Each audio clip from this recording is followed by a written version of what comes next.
నా మీరు సర్పంచ్ రాష్ట్ర అధ్యక్షుడు ఉన్నారు. అంటే సర్పంచ్ సంఘానికి రాష్ట్ర అధ్యక్షుడు ఉన్నారు. కాబట్టి చాలామంది సర్పంచుల యొక్క గోడు మీకు తెలుసు. వారి కష్టం తెలుసు. ఒకప్పుడు ప్రజల చేత దండం పెట్టించుకున్నటువంటి సర్పంచులు నేడు అదే ప్రజల దగ్గర కూలీకి పోతున్నటువంటి పరిస్థితి. దాన్నెలా చూడొచ్చంటారు అసలు?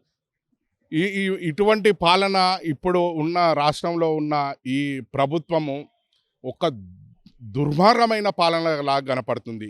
ఎందుకంటే క్లియర్‌గా ఈ ప్రభుత్వం వచ్చి 20 నెలలు అవుతున్నది. కనీసం స్టేట్ ఫైనాన్స్ నుంచి, ఎస్ఎఫ్‌సి నుంచెల్లి ఒక చిల్లి గవ్వ ఇవ్వలేదు. పైసా ఇయ్యలేదు. అట్లా మా పెండింగ్ బిల్లులు ఉన్నాయి అన్నమో రామచంద్రని అలవటిస్తూ అనేక సార్లు ఈ ప్రభుత్వాన్ని మొరపెట్టుకొని లాస్ట్‌కు ధర్నాలు చేసి నిరసనలు తెలిపి అదేవిధంగా ప్రజాభవన్ ముంగట బట్టలిప్పి అర్ధనగ్న ప్రదర్శన చేసే పరిస్థితి వచ్చింది. అంటే సర్పంచులు గ్రామంలో ప్రథమ పౌరుడు, గ్రామంలో సేవ చేసినోడు, ప్రజలకు సేవ చేసినోడు ఇబ్బంది పడుతుండు, ప్రజలలో వారు ఆత్మహత్య చేసుకుంటున్నారు అని కనీసం సోయి లేని ప్రభుత్వం అంటే ఇదే అనుకుంటా. అంటే ఇట్లాంటి పరిపాలన కొనసాగుతున్నది.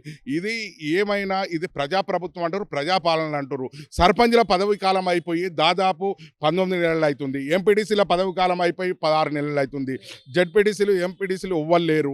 ఆ రకంగా చూస్తే మున్సిపల్ చైర్మన్లు ఎవ్వరు లేరు, కౌన్సిలర్లు లేరు. అంటే గ్రామంలో స్థానిక ప్రజాప్రతినిధి లేక ఒక అష్టదిష్టంగా పాలన కొనసాగుతుంది. అంటే ఇది ప్రజాప్రభుత్వం, ప్రజాపాలన అంటారు. మరి ప్రజాప్రతినిధి లేకుండా ప్రజాపాలన ఎట్లయితుంది? కాబట్టి రేవంత్ రెడ్డి గారు, ముఖ్యమంత్రి గారు గ్రహించి ఇది ప్రజాపాలన మీద దృష్టి పెట్టాలంటే గ్రామ పంచాయతీలకు నిధులు ఇవ్వాలి, గ్రామ పంచాయతీలో అభివృద్ధి పనులు చేయాలి. కానీ ఏదేవో బడా కాంట్రాక్టర్ల కోసం మీరు పేచి ఉంచిన అభివృద్ధి పనులే చూపిస్తురు. ఏ నియోజకవర్గాన్ని చూడు శంకుస్థాపనలు చేస్తుర్రు. 750 కోట్లు ఇస్తున్నాం, 1500 కోట్లు ఇస్తున్నాం అని ఇట్లా చెప్పుకుంటూ పోతుర్రు. కానీ ఎక్కడేసిన గొంగడి రాష్ట్రంలో అక్కడనే ఉన్నది. అభివృద్ధి అనేది శూన్యం. కాబట్టి ఇప్పటికీ రేవంత్ రెడ్డి సర్కార్కి చెప్తున్నా, మా పెండింగ్ బిల్లులు చెల్లించి మీరు నిజమైన ప్రజాపాలన అనిపించుకోవాలంటే సర్పంచులు ఆత్మహత్యలు చేసుకోలేని రాష్ట్రంగా ఉండాలని నేను రేవంత్ రెడ్డి ప్రభుత్వానికి విజ్ఞప్తి చేస్తున్నా.